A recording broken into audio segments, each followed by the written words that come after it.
Semper Regis, od in Regis, vita de stabilis, cum obturat, et cum curat, ludum mentis agiem, digestatem, potestatem, dissolvitur agiem.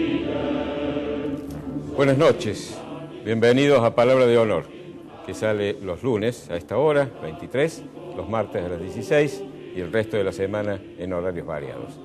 Nuestro invitado de hoy es alguien que ha estado ya en nuestro programa, es el rabino Marcelo Polakov, con quien vamos a conversar sobre este fenómeno que nos enorgullece a los cordobeses, es que aquí haya una convivencia cooperativa y amistosa entre las tres religiones monoteístas, que en otros lugares del mundo no solo no tienen nada en común, sino que están enfrentados y hasta en guerras sangrientas. Sí, en la visita de hoy hemos conseguido con un gran esfuerzo de producción. El rabino Marcelo Polakov excede su situación de judío en la esfera cordobesa. Es un judío que ha trascendido. Ha sido 2 veces presidente de la Asamblea Rabínica Latinoamericana. Y excede también su posición de rabino. Es un hombre de consulta, no solo de los judíos, sino de los cristianos, de los islámicos y de la gente de buena voluntad. Es un hombre que tiene relación con el Papa, es un hombre que es amigo del arzobispo, es un hombre que es amigo del padre Sotera, de manera tal que vamos a conversar con él sobre el tema que has mencionado, pero el primer tema va a ser un tema que no podemos dejar de tratarlo, que es la noche de los cristales rotos. Creo que hay también algo vinculado con un acontecimiento que los cristianos hemos celebrado en Roma hace poco. Sí, señor. La sorpresa. Eso lo van a saber cuando vean la entrevista. ¿Nos acompaña?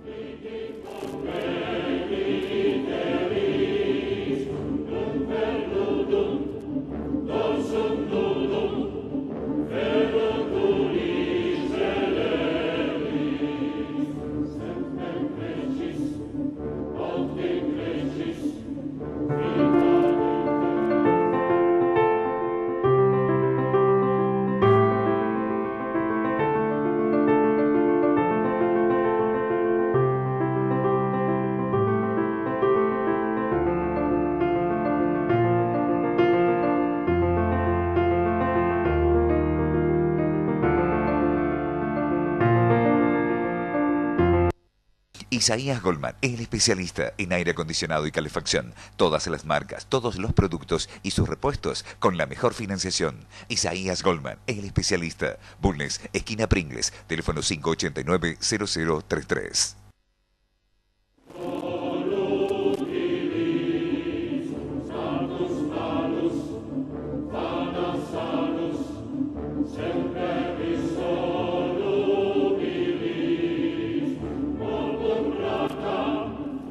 El populismo es un tema del cual he hablado muchas veces. Quizás algunos dirán que es un tema repetido e incluso una especie de obsesión mía.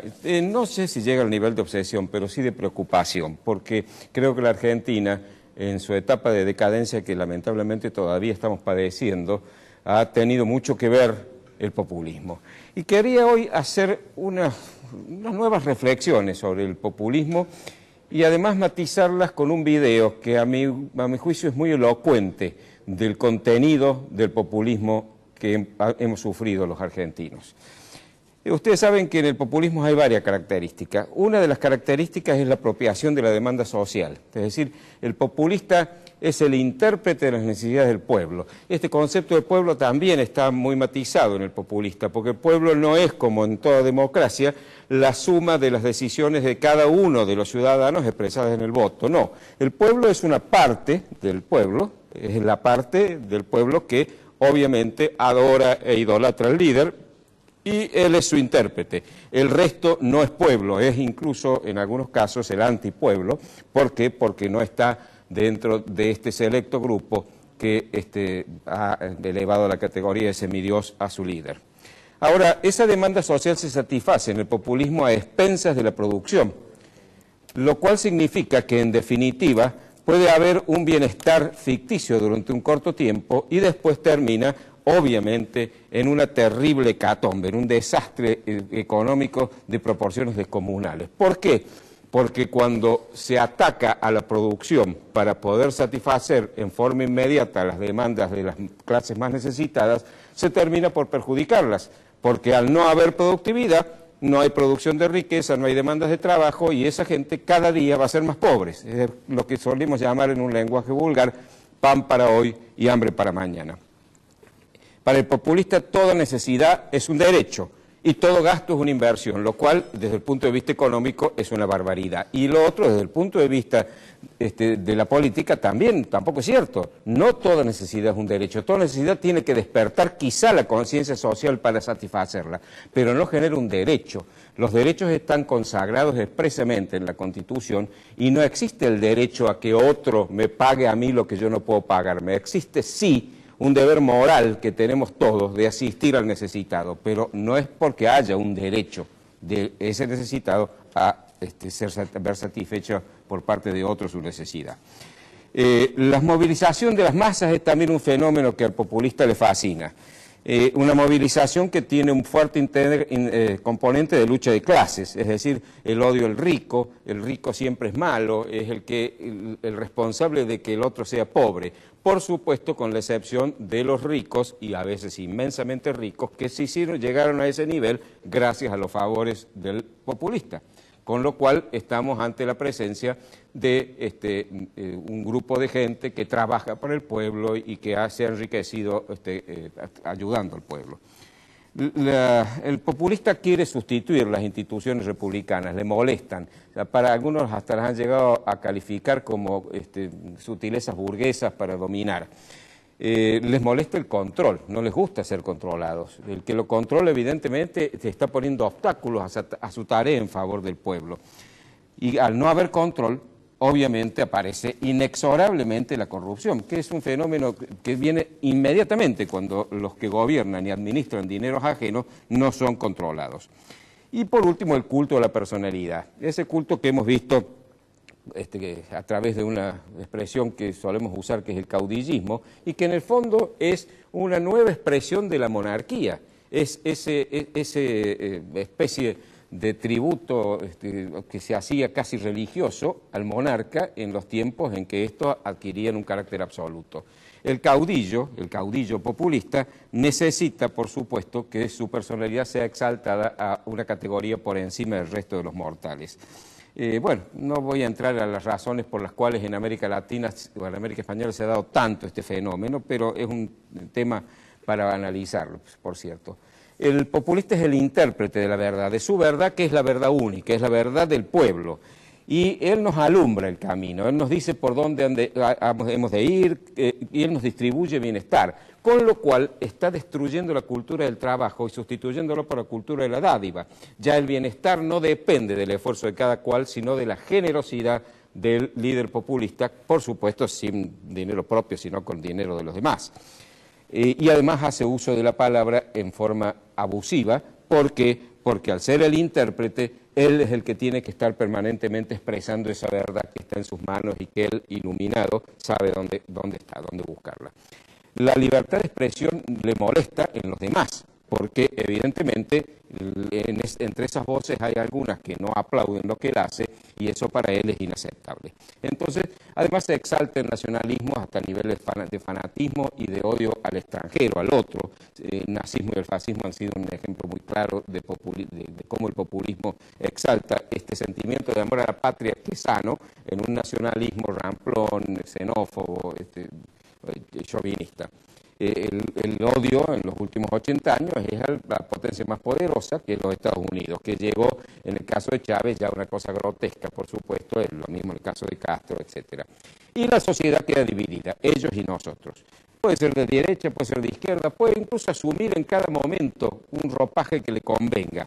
En general hay una formalidad democrática, pero una forma de ejercer el mando dictatorial y mucha vinculación con el militarismo. Muchos populismos latinoamericanos han nacido de un golpe militar. De hecho, el peronismo, que es la expresión quizás más compicua de lo que es el populismo en nuestro continente, nace de un golpe. Es decir, Perón llega al poder en un golpe, el golpe fascista de 1943. Y hablando de Perón, les voy a mostrar ahora, si el director nos acompaña, un video sobre el cual no voy a opinar. Simplemente quiero que ustedes lo vean y la opinión queda después para ustedes. Adelante, señor director, si es usted tan amable. Seremos implacables y fanáticos. No pediremos ni capacidad ni inteligencia. Aquí nadie es dueño de la verdad, nada más que Perón, y antes de apoyar a un candidato, cualquiera sea su jerarquía, le exigiremos en blanco un cheque de lealtad a Perón, que llenaremos con su exterminio cuando no sea lo suficiente hombre como para cumplir. Y ya estamos, nuestros ejércitos civiles de mujeres, adiestradas y adoctrinadas para enseñarle e inculcarle al niño que el alma de la patria, antes que en las escuelas, lo forman las madres argentinas en la cuna, que les enseñamos a quererlo a Perón, antes que a bendecir los nombres propios. La escuela primaria constituye entonces el primer escalón de captación y del adoctrinamiento de la futura ciudadanía al movimiento justicialista. Esta exigencia impone al personal de preceptores, maestros y profesores una profunda identificación con los postulados de la doctrina. Los directores de las grandes reparticiones serán responsables de la identificación ideológica de los agentes de su dependencia, a fin de eliminar de ella los funcionarios que no estén plenamente identificados con el gobierno, con la doctrina y con el movimiento justicialista. Cuando hablan hay que ganar la calle y mantener la calle. Yo me acuerdo con el sindicato de madereros. Hicimos preparar 300 garrotes así grandes, gruesos, así con un clavo en la punta y dije, bueno muchachos, hoy ganamos la calle. Esta tarde dimos la orden, salimos 500 hombres, recorrimos Florida, rompimos todas las cabezas que encontramos y todas las vidrieras y todo, y al día siguiente éramos dueños de la calle. Creo que según se puede ir observando, vamos a tener que volver a la época de andar con el alambre de espada del bolsillo.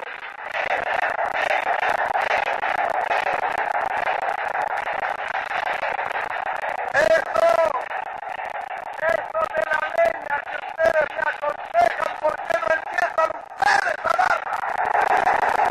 No se necesita libertad política, ahora se necesita libertad para trabajar para el país. Ninguna libertad política. En eso somos tiranos, dictadores.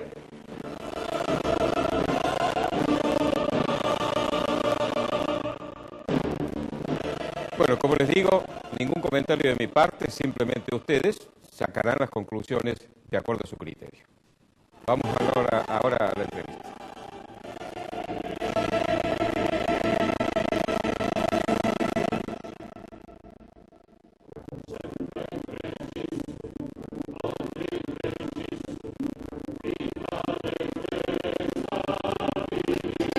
Ahora comprar tu auto es una experiencia única.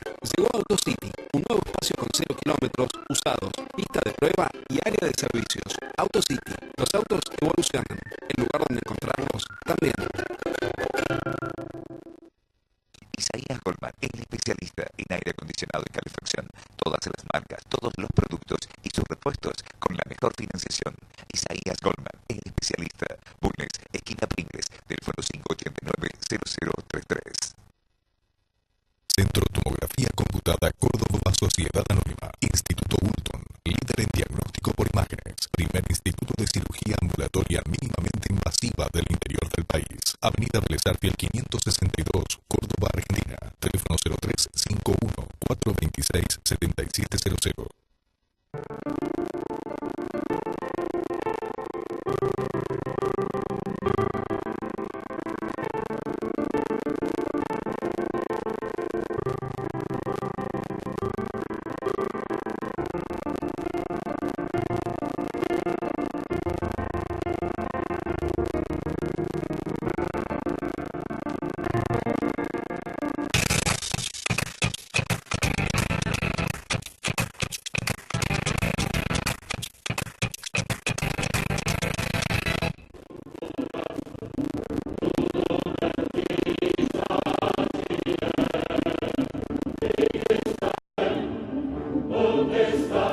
Marcelo Polakov, como les adelantó Eduardo, es un hombre de prestigio en Córdoba, ha sido el presidente de la Asamblea Rabínica Latinoamericana, hoy es el encargado del diálogo entre religioso de parte del judaísmo, e integra el Comipaz, esta maravilla que realmente yo como cordobés me siento orgulloso, a donde conviven las tres religiones monoteístas desarrollando acciones comunes y mostrando cómo es perfectamente posible, bajo la pauta del respeto mutuo, la amistad entre quienes profesamos religiones diferentes. Bienvenido, Marcelo, como siempre. Gracias. Bienvenido, Marcelo, y gracias por venir. Sabemos que sos muy ocupado. Vamos a empezar a hablar antes de un tema no tan agradable como el que ha sugerido Prudencio, porque llega la fecha y yo quiero hablarlo.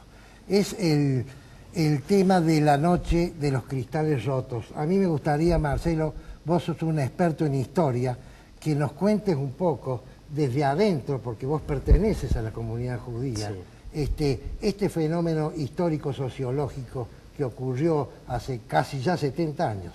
Sí, en realidad en 1938, en el contexto de una Alemania de posguerra, ¿no?, de la Primera Guerra, en donde muchos miembros del pueblo judío habían sido condecorados en las batallas, ¿no? Muchos militares judíos que participaban del ejército alemán.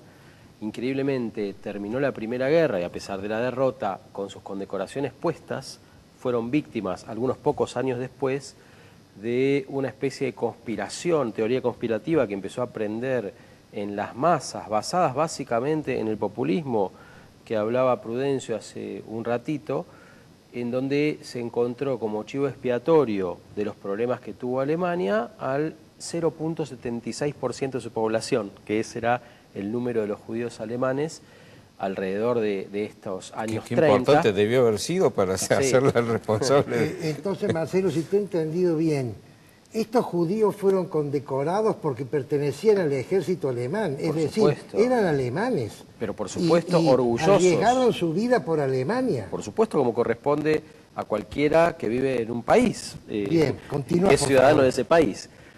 En este contexto medio así de ebullición, de también hiperinflación, en los años 30, la Gran Depresión que también influyó en Europa, con el ascenso del nacionalsocialismo al poder, especialmente cuando Hitler es nombrado canciller en 1933, en 1935 empiezan a dictarse una serie de leyes, entre comillas, con cierta legalidad, pero de legitimidad nula, en donde ya, por ejemplo, se prohibía, si uno era parte de la comunidad judía, tener acceso a determinados lugares, tipo leyes raciales, ¿no? Cuando además el judaísmo nunca fue una raza.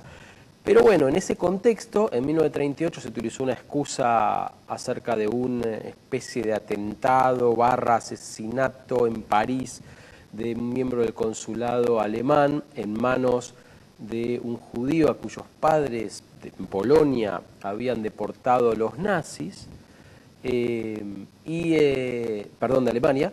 Y bueno, se llama Herschel Grispan, no importa, se utilizó como excusa y el 9 de noviembre de la noche se organizó de manera absolutamente coordinada una especie de bandada de nazis que salieron a matar gente. Hubo aproximadamente entre 90 y 100 víctimas mortales esa noche. 30.000 miembros de la comunidad judía de las 600.000 que en ese momento había en Alemania fueron deportados a campos de concentración que estaban siendo inaugurados, de hecho. ¿Cuántos sobrevivieron la guerra? No, prácticamente ninguno. Y en esa noche los cristales se llamó así porque 1.500 y pico de sinagogas, prácticamente la totalidad de las sinagogas que había en Alemania fueron incendiadas y vandalizadas, y los negocios de propiedad de la comunidad judía también fueron todas sus vidrieras rotas, se saquearon, bueno, una especie de escenario que anticipó lo que después iba a ser organizado ya en masa y de una manera industrial, que fue lamentablemente el Holocausto, la Shoah. O sea que la Noche de los Cristales marca como una especie de señal, como de alerta, que no se tuvo, y hoy es como considerada el preludio de la destrucción de la judería europea, en donde, bueno, a finales de 1945, prácticamente 6 millones de personas fueron asesinadas por su condición de judía. ¿Y esa conmemoración cómo se va a hacer, Marcelo? Esa conmemoración tiene un estilo extraño y la verdad que es en cierta manera también apasionante, porque la solemos hacer en compañía del mundo católico y la hacemos en conjunto. Es una pequeña celebración que está basada en un texto que se escribió en Estados Unidos a cargo de un rabino y un obispo en la década del 60, y ese modelo lo seguimos utilizando en varios países. Aquí en Córdoba lo venimos haciendo con la comunidad católica hace varios años. Este año va a ser en la Iglesia de la Compañía de Jesús, este jueves a las 6 de la tarde, jueves 10 de noviembre. Están todos invitados, obviamente. Y los textos que se eligen allí son textos vinculados a textos bíblicos, pero también a textos históricos en el sentido de sacar testimonios reales, históricos, de gente que desde la tradición cristiana se ocupó activamente de intentar salvar gente que estaba en situación de debilidad y por supuesto con su peligro de vida, como era la mayoría de la comunidad judía en esos años. Marcelo, repetí entonces, el jueves a las 6 de a las el 18, jueves a las 18 horas en la Iglesia de la Compañía, en la Compañía de Jesús. Exactamente. Y esto es un acto que lo suele organizar la Bnei Brit, que es como una especie de hermandad judía que tiene como 100 y pico de años, y es un acto bastante emotivo, siempre se pone algo de música, y se escuchan palabras, a pesar del dolor, de esperanza, porque la verdad es que yo recordaba un caso espectacular, muy paradigmático a mi gusto, un caso histórico de algo que sucedió durante la Segunda Guerra Mundial, que si tengo un minuto se lo comento. Por cierto. Cuando ya era en julio de 1941, Polonia estaba dividida en dos, ya una parte la Unión Soviética la había ocupado y otra parte el ejército nazi. Se pasa ya el ejército nazi a la zona como que se habían distribuido con la Unión Soviética y entran a un pueblito que se llama Jedwabne. Bueno, por supuesto, un pueblito chiquito, 3.000 y pico de personas, la mitad de la población era judía. Increíblemente los meten a los 1.200, 1.300 judíos que habían allí, 7 sobrevivieron, que son los que contaron el relato, adentro de un granero, y el ejército nazi los quema vivos. Que en principio, allá el horror, era una escena que se repetía. En dos pueblos vecinos, en un radio muy pequeño, de 5 kilómetros cuadrados tal vez, uno se llama, me acuerdo los nombres, Tikutín y el otro Vigoda, pasó lo mismo. Llega el ejército nazi, quiere eliminar a las personas de la comunidad judía, en un pueblo los ayudan, ¿no? Y en el otro pueblo los esconden. Es decir, gente con el mismo patriotismo, entre comillas, el mismo nivel cultural, económico, social, en 3 ciudades, en una ayudan a asesinar gente, a sus vecinos. En otra hacen caso omiso y ven como los nazis hacen asesinatos en masa, y en otra salvan a sus vecinos. Y uno dice, qué fantástico, porque esto es un ejemplo pequeño de algo que pasa todos los días hoy. Y uno, como sigue confiando en que no hay determinismo, llevado al extremo, en situaciones extremas, uno no sabe, uno confía en que puede llegar a estar del lado de las víctimas, pero también tiene el potencial de ser victimario o de ser un observador pasivo que no se mete. Entonces, en este espacio pequeño de algo que sucedió en 1941, vinculado al tema de la Kristallnacht en última instancia, uno aprecia, en cierta forma, cómo los seres humanos tenemos a disponibilidad un abanico hermoso. El libre albedrío. ¿No? Que es el libre albedrío. Y de allí en más, nada te condena. Es decir, en última instancia te condena tu hecho posterior. Exacto. Pero vos no estás... Sí mismo. Exacto, no estás atado a colaborar con los asesinos, ni estás atado a hacerte el indiferente. Bueno, uno puede también hacer lo otro, ¿no? Y la verdad que, bueno, quién sabe qué haremos en situaciones Vamos a así. hacer un pequeño corte, Marcelo, seguimos enseguida.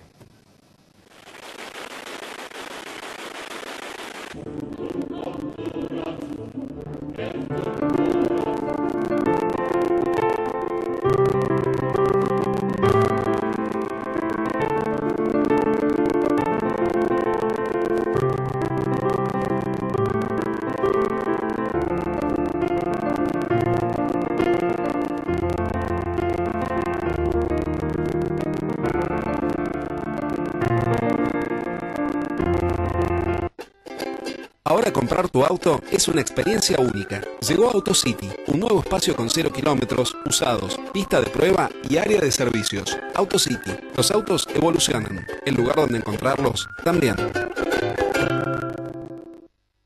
Centro Tomografía Computada Córdoba Sociedad Anónima. Instituto Bulton, líder en diagnóstico por imágenes. Primer instituto de cirugía ambulatoria mínimamente invasiva del interior del país. Avenida Vélez Arfiel 562, Córdoba, Argentina. Teléfono 0351 426 7700.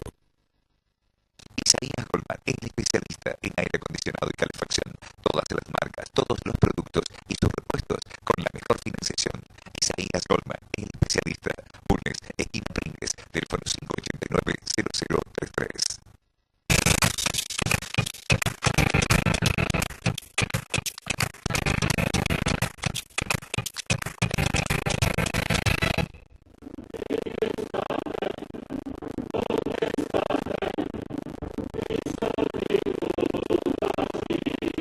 Marcelo, yo decía al comienzo que la existencia en Córdoba del Comipaz es para los cordobeses de buena voluntad realmente un motivo de orgullo. Cómo se puede probar precisamente como lo que decías antes, cómo el hombre puede asumir distintas actitudes ante determinadas circunstancias. Y en Córdoba hemos elegido precisamente la convivencia cooperativa. Yo tengo un recuerdo muy cariñoso de una persona con la cual fui amigo a pesar de la diferencia de edad, que se llamaba Alberto Vélez. Alberto fue el gran impulsor, allí por los años 50, de la creación de una institución de convivencia y cooperación entre judíos y católicos. En un momento difícil, donde el peronismo había asumido algunas actitudes hostiles hacia la población judía. ¿Lo has conocido, Alberto? No. ¿Has oído hablar de él alguna vez? No, hasta hoy no. Bueno, te invito a que lo converses con los que tengan algunos años más y te cuenten lo que hizo Alberto. Estuvo incluso un homenaje que la comunidad judía le rindió en el Museo Genaro Pérez hace ya, antes que muriera por cierto, hace muchos años, ¿no?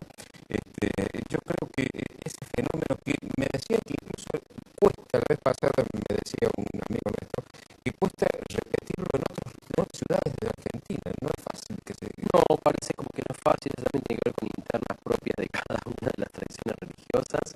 Me acuerdo que una vez nos resultó muy extraño de la Cancillería, habrá sido el año 2007, 2008, por ahí, nos llamaron para que diéramos un seminario en el Palacio San Martín, en la Secretaría de Culto, a ver cómo se podía hacer para, como entre comillas, exportar este modelo del Comipaz a otras provincias argentinas, por supuesto también a Buenos Aires. Y bueno, lo hicimos, pero finalmente no se lo he puesto, depende de cada liderazgo, no de otra cosa. Una pregunta al rabino.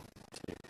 Cuando yo era chico, antes del concilio, yo nací antes del concilio, las religiones buscaban llevar individuos de otras religiones a su religión, es decir, convertirlos. Era muy importante la actividad del misionero que convertía gente de otras creencias y las llevaba a su religión. ¿Cómo concilia esa, digamos, tradición con la actual posición del Comipaz, donde las tres religiones monoteístas se han dado la mano? Primero, yo te puedo decir en nombre de la tradición judía, nunca fue una tradición misionera. Desde hace prácticamente 4.000 años de historia judía, siempre el pueblo judío entendió que había distintos caminos hacia lo divino y que si uno era buena gente estaba bien, podía ser buena gente católico, buena gente islámico, todo bien, no había por qué decirle al otro, vení conmigo porque vas a tener, no sé, acceso VIP en el cielo. Entonces eso, que era un mensaje y sigue siendo bastante democrático, a veces eso costó sangre, ¿no? Pero bueno, a la larga me parece que en última instancia el Comipaz funciona, el diálogo interreligioso funciona cuando uno acepta con humildad que tiene solo una parte de la verdad. Puede entender todo derecho y que eso lo quiere como transmitir al resto, pero evidentemente cuando uno se sienta en una mesa de diálogo interreligioso, si tiene como agenda oculta convertir al otro, eso no va a funcionar. Y menos si está explícito.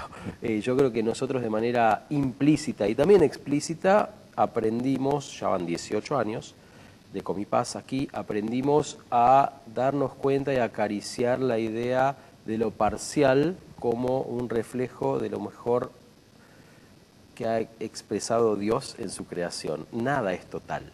Los totalitarismos que recién vinculado al populismo mencionaba Prudencio es una evidencia absoluta, paradójicamente, de que aquellos que se quieren hacer cargo del todo terminan violentamente. Nada es total. Qué frase linda, Marcelo. A los católicos nos costó un poco más aprender esa lección, porque a nosotros nos enseñaban de chicos incluso que fuera de la iglesia no había salvación. De manera de que hoy ya creo que esto ha cambiado afortunadamente y el respeto y la posibilidad de aceptar de que el camino hacia Dios puede ser distinto del que uno transita, me parece que ha sido un paso importante. Mira, yo creo que en el relato, uno de los relatos más maravillosos, a mi juicio, del texto de la Torá, del texto bíblico, es el relato de los primeros hermanos, o sea, Caín y Abel, que es un relato con una ironía y una sabiduría para mí magistral, porque más allá de que eran hermanos mellizos, ¿no? Que eso a veces no se nota, el hecho de que uno haya asesinado al otro, justamente siendo iguales en el sentido de hermanos, y todo por el amor total de el Padre, con P mayúscula, me parece un relato genial en donde uno tiene que verlo y aprendiendo de Caín a darse cuenta por dónde va ese relato, ¿no? Si vos querés tener la atención completa de lo divino, como era cada uno que ofrendó algo y Dios prestó atención a la ofrenda de Abel y no a la de Caín, y Caín lo mató pensando que con eso iba a tener la atención full de Dios, sin embargo no fue así. Cuando Dios le pregunta, ¿dónde está tu hermano? Como si no supiera, y él contesta, ¿acaso soy yo el guardián de mi hermano? Por supuesto, toda la Biblia y todas las tradiciones religiosas apuntan, cuando están bien leídas, a que uno es el guardián del hermano. Y lo que muy poca gente sabe, que para mí es como la frutita del postre del relato este, es que Caín tuvo un hijo y le puso de nombre a él y a la ciudad que fundó en hebreo Hanoch, que quiere decir educación. A veces cuando se traduce al castellano se pierde esto. Es como que Caín aprendió que a través de la educación, cuando está bien ejercida, uno puede aprender a considerar que uno, si ya es hermano de por sí, es parte. Bueno, el Génesis es también para nosotros un texto sagrado. La historia de Caín y Abel la aprendemos desde chicos, así que realmente es muy elocuente y una enseñanza, ¿no? Junto a una enseñanza muy Marcelo, quiero volver un poco, no sé si a la política o a la sociología. Este fenómeno religioso del Comipaz, las tres religiones monoteístas que caminan juntos, sin perder su identidad, pero hacia el mismo objetivo. ¿Vos creés que algún día se va a poder llegar a convertir también en un fenómeno político o por lo menos sociológico, no religioso? Porque yo creo que la única solución del fundamentalismo islámico es que los islámicos sensatos se unen con los otros sensatos y caminen juntos.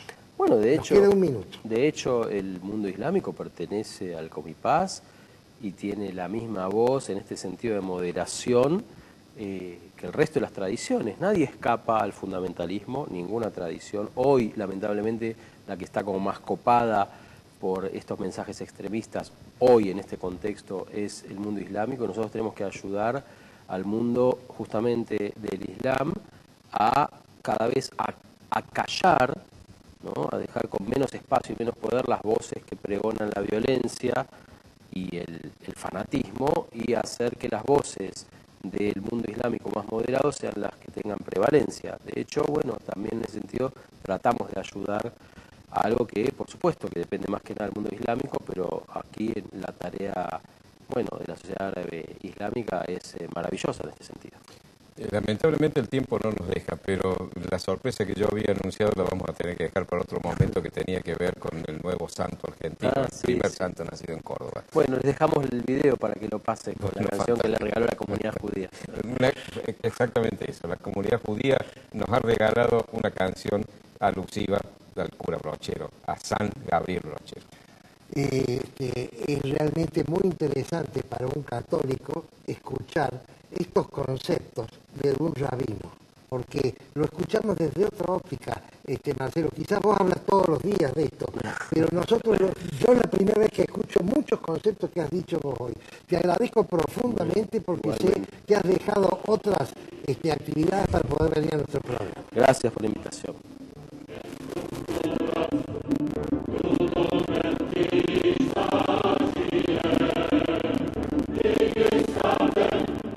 Isaías Goldman, el especialista en aire acondicionado y calefacción. Todas las marcas, todos los productos y sus repuestos con la mejor financiación. Isaías Goldman, el especialista. Bulnes, esquina Pringles, teléfono 589-0033.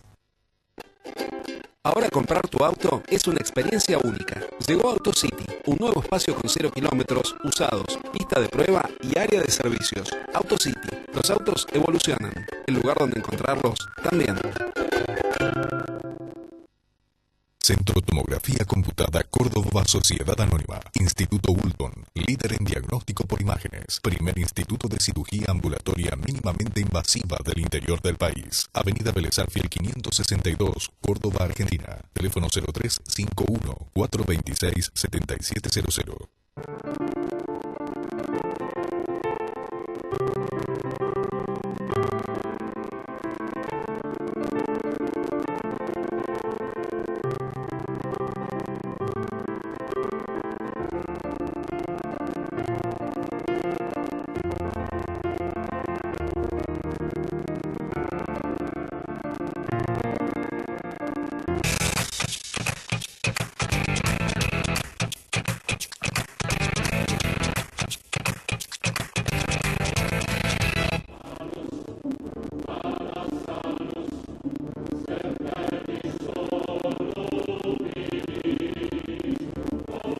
Mariano Grondona siempre hablaba de los avisos parroquiales. Voy a pasar uno muy brevemente. El Rotary Club y otras instituciones organizan la campaña del pato solidario. Si usted compra un pato que sale $1 por día, 365 pesos, aquí lo tenemos, y lo tira al agua y gana la carrera, se gana un auto. Y si usted la compra de este pato, la hace a través del teléfono 425-1067, que son las ventas del Rotary Club, la mitad de ese producido va a la obra del padre Oberlin, que está luchando contra la droga en los barrios marginales de Córdoba. Cambio de tema. Como bien explicó Marcelo, hace ya varios años ocurrió la noche de los cristales rotos. Los alemanes se quedaron impávidos porque dijeron, esto es un problema de los judíos. Los europeos se quedaron impávidos porque dijeron, esto es un problema de los alemanes. Los americanos se quedaron impávidos del otro lado del océano porque dijeron, esto es un problema de los europeos. Todos ignoraron que era un problema de la humanidad. Y como ignoraron eso, pocos años después ocurrió la hecatombe más terrible que ha sufrido la humanidad, que fue la Segunda Guerra Mundial, Holocausto incluido. Me voy a referir a eso en mi romance de los cristales rotos. La noche de los cristales rotos llevo en mi recuerdo. Pues si el perdón ennoblece a un individuo o a un pueblo, quitando el odio que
eran, de acuerdo al mendaz criterio que formulaba el nazismo, más que alemanes, hebreos. La noche de los cristales rotos llevo en mi recuerdo, porque las tropas de asalto, en un accionar siniestro, comenzaron los pogromos, ataques y linchamientos, vejámenes y agresiones sin enjuiciamiento previo, sin causa justificada, sin motivo valedero, contra quien fuera judío, por el solo hecho de serlo. La noche de los cristales rotos llevo en mi recuerdo. Mataron más de 90 hebreos que detuvieron. Sus casas, sus hospitales, sus escuelas sustrajeron. 1 millar de sinagogas quemaron y destruyeron. 7.000 tiendas judías saquearon sin miramiento y en perfecta sincronía del diabólico proyecto a 30.000 detenidos deportaron en silencio a Buchenwald y Dachau, calabozo cementerio. La noche de los cristales rotos llevo en mi recuerdo. La Crystal Night fue el principio del antirracismo extremo, explicitado sin límites por un nazismo confeso. Malo es que malos mataran a inocentes indefensos, pero mientras los mataban, enmudecieron los buenos. ¿Qué ocurrió con los sensatos ciudadanos que no hicieron nada al ver lo que pasaba y entonces lo permitieron? ¿Qué pasó con las naciones aliadas? ¿No intervinieron con respecto a los derechos de autonomía de los pueblos? ¿Por terror a Adolfo Hitler y su infame derrotero? ¿O porque el mal de los otros no afectaba a sus herederos? ¿Y quiénes más de culpar? ¿Aquellos que no lo hicieron? ¿O quienes, sin hacer mal, el hacer mal, consintieron? La noche de los cristales rotos llevo en mi recuerdo. Los justos y poderosos, con fútil razonamiento y actitud ambivalente, no condenaron el hecho. Pactaron con Mefistófeles para evitar desenfrenos y en su burda displicencia aquella noche asintieron por omisión indolente, sin ni siquiera saberlo, el horror que se gestaba de un holocausto perverso que tiñó de rojo Europa, con 6 millones de muertos. La noche de los cristales rotos llevo en mi recuerdo. El maléfico nazismo tiene mi rechazo eterno. Extiendo mi mano amiga a quienes tienen sincero y decidido propósito de reparar el mal hecho. Perdono, pues perdonando el mismo error y olvido, por sobre todas las cosas, amor, en el tiempo nuevo. Y sin embargo no olvido, porque si olvido no puedo mantener por siempre vivos a nuestros hermanos muertos, esta fatídica noche de tan desgraciado evento que en virtud de la memoria viven en nuestro recuerdo. Muchas gracias.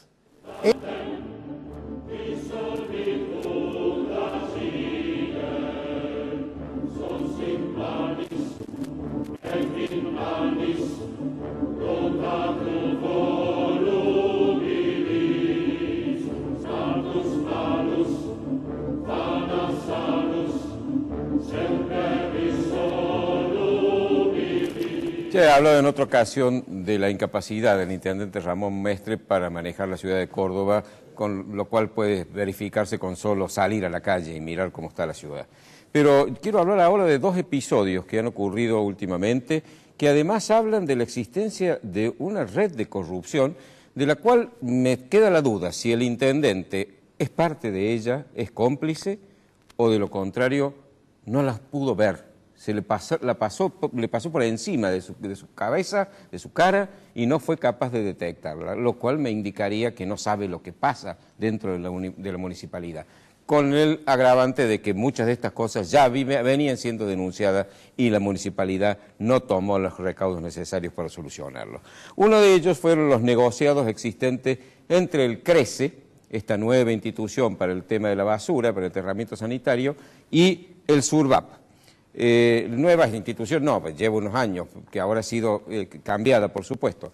El SURVAP es el sindicato de los recolectores, peleado, desprendido del sindicato de camioneros, una guerra sindical brutal entre ellos, y el fiscal anticorrupción ha hecho una denuncia de que hay dos empresas que están trabajando para CRECE y para el sistema de recolección de residuos y enterramiento sanitario y para el ESOP, que se llaman Crates e IGEA, y que esas empresas han sido fundadas por Agustín Catrambone, un joven de 18 años que es vocal del SURVAP y es hijo de Pascual Catrambone, que es el segundo del SURVAP, porque ocupa allí el cargo de secretario del Interior y es además director del CRECE y vicepresidente de la Mutual del gremio.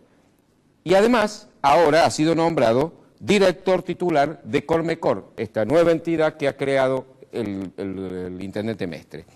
Este joven de 18 años, por supuesto, hombre que está aquí puesto por su padre, maneja estas dos empresas. En el caso, por ejemplo, de Crates, que hace negocios con CRECE, con LUSA, con Cotreco, con el ESOP, etc. Se contrata consigo mismo, porque es el comprador y el vendedor a la vez. Crates es una constructora que no tiene empleados, no tiene ningún empleado. Tiene sí para un patrimonio, entre ellos, por ejemplo, un Audi Coupé 3.2. Y tiene un contrato con CRECE para trasladar tierra desde el enterramiento de Piedras Blancas, que es el que se va a abandonar, a Potrero del Estado. Consiguió ese contrato en el año 2015 porque el anterior adjudicatario, que era la empresa Federico Sociedad Anónimo, lo abandonó porque dijo sorpresivamente que no era rentable. Entonces se hizo cargo CRECE. Y GISE vende insumos y le ha vendido insumos, por supuesto, a todas estas empresas, ¿no? Y hay una acusación y una demostración probada de que había direccionamiento de estas compras y para llevar los contratos hacia esta empresa de la familia Catrambone. Y obligaban a los empleados a buscar listas de precios de otras empresas para luego pasárselas a la empresa IGS y poder ganar las licitaciones o por lo menos ganar el contrato.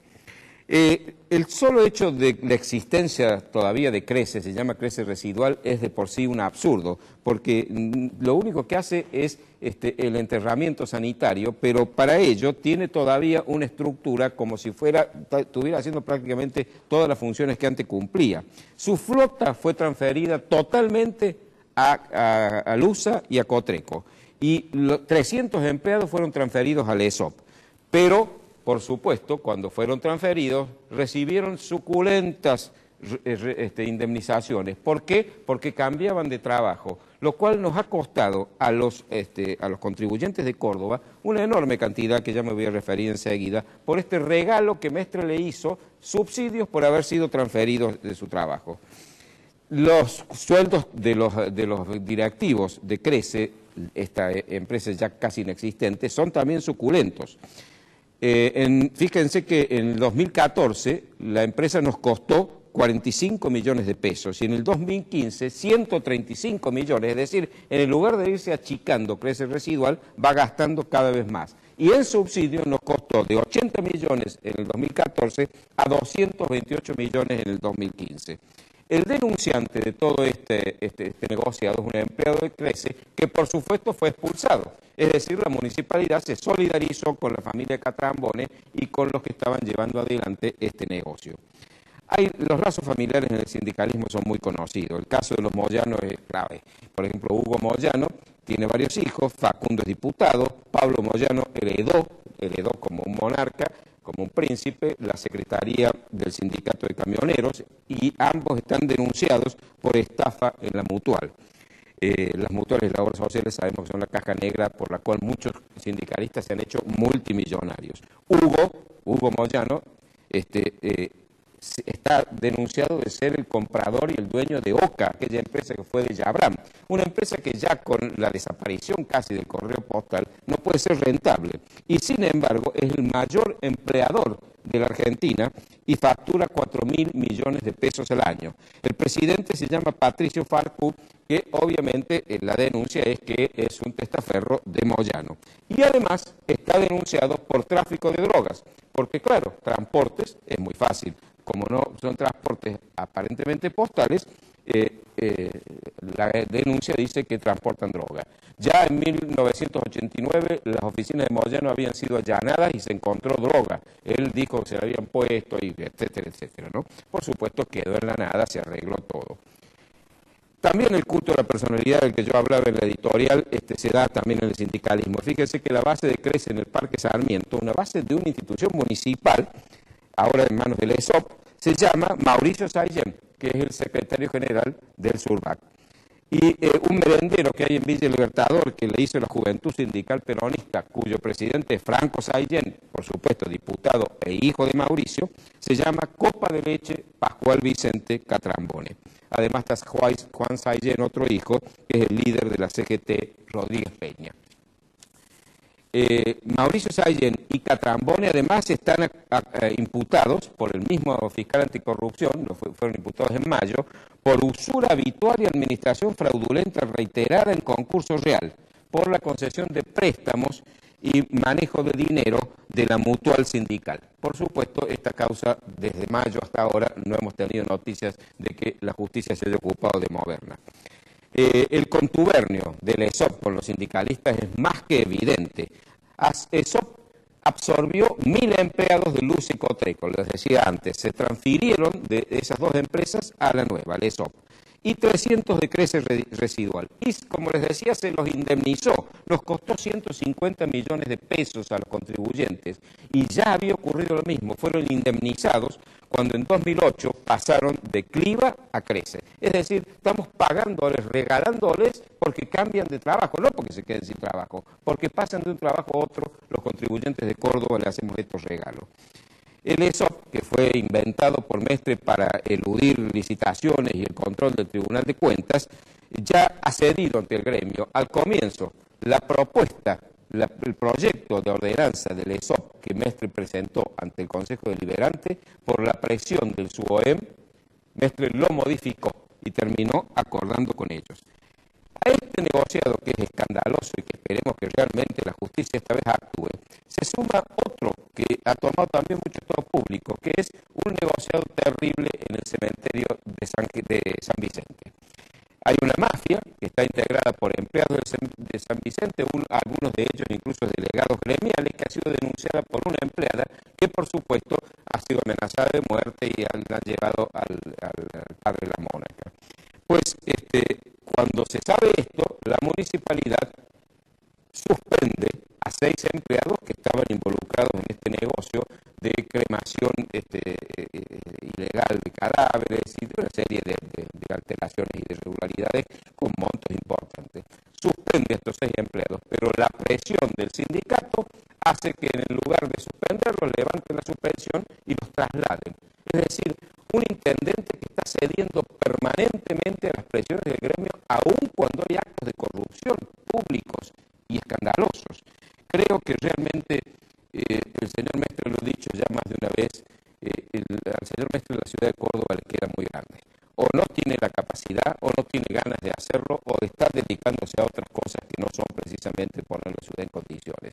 Yo le vuelvo a pedir que reflexione seriamente acerca de la conveniencia de dejar su cargo y que se haga cargo otra persona que tenga ganas de trabajar, honrada, y realmente que se ocupe de que Córdoba salga de este pozo en el cual está, no hace solo 5 años que gobierna, sino desde antes, pero que en los últimos 5 años la decadencia se ha profundizado hasta niveles que nunca imaginábamos.